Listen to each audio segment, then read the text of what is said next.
Kwenye saikolojia ya malezi tunasema unapotaka mtoto afanye jambo, tumia sana mbinu ya kuona. Tumia sana mbinu ya kuona kuliko kuongea. Kwenye kuona kuna vitu vingi. Kwenye kuona kuna tengeneza kumbukumbu, kwenye kuona kuna tengeneza uzoefu.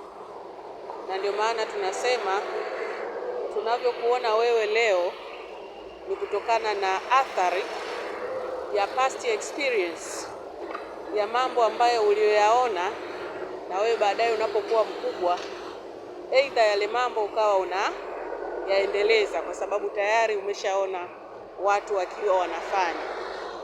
Kwa hiyo kwenye kuona hapa sasa kuna vitu viwili vinaweza vikatokea. Kitu cha kwanza kunaweza kutokea athari. Yaani mtu anaweza akawa anaona watu fulani wanafanya kitu fulani na yeye akaathirika, akawa miongoni mwa watu ambao wanafanya hicho kitu. Kwa hiyo ndio maana tunasema unapotaka mtoto afanye jambo zuri, onyesha wewe namna gani ambavyo unafanya, kwa sababu ile athari ikimuingia basi na yeye atakuwa miongoni mwa watu ambao wanatenda kama wewe. Kama unasema unataka mtoto wako apende kusali, basi na wewe uwe miongoni mwa watu ambao unafanya huko akiwa anakuona.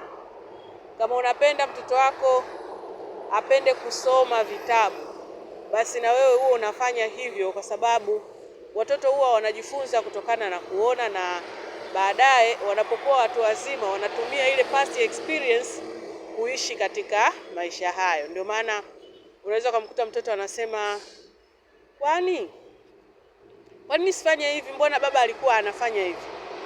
Kwani sifanye hivi, mbona mama alikuwa anafanya hivi? Kuna muda tunahitaji past experience ili kujimotivate na kuendelea kufanya vitu vizuri.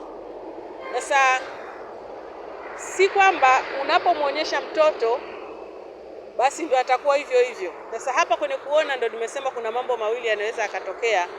Kuna mtu anaweza akaathirika kutokana na kuona watu wanafanya jambo fulani, kwa hiyo akawa miongoni mwa watu ambao na wenyewe wanakuwa kama hivyo.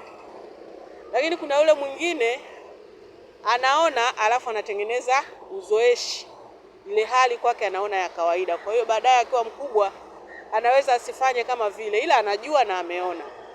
Kwa hiyo kuathirika kuna asilimia kubwa sana kuliko kutokufanya. Kwa hiyo tujifunze sana kufanya mambo kwa kuona tunapotaka kuwafundisha watoto wetu.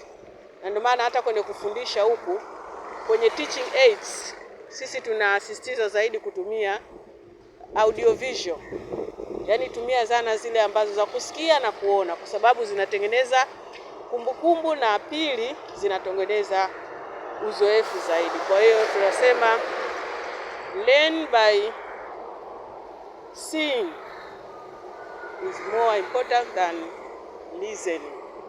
This is Fursa Classes, tunasema empowering your mind for a better future. Tutumie mbinu ya kuonyesha tunapotaka kuwafundisha watoto wetu kuliko kuongea zaidi.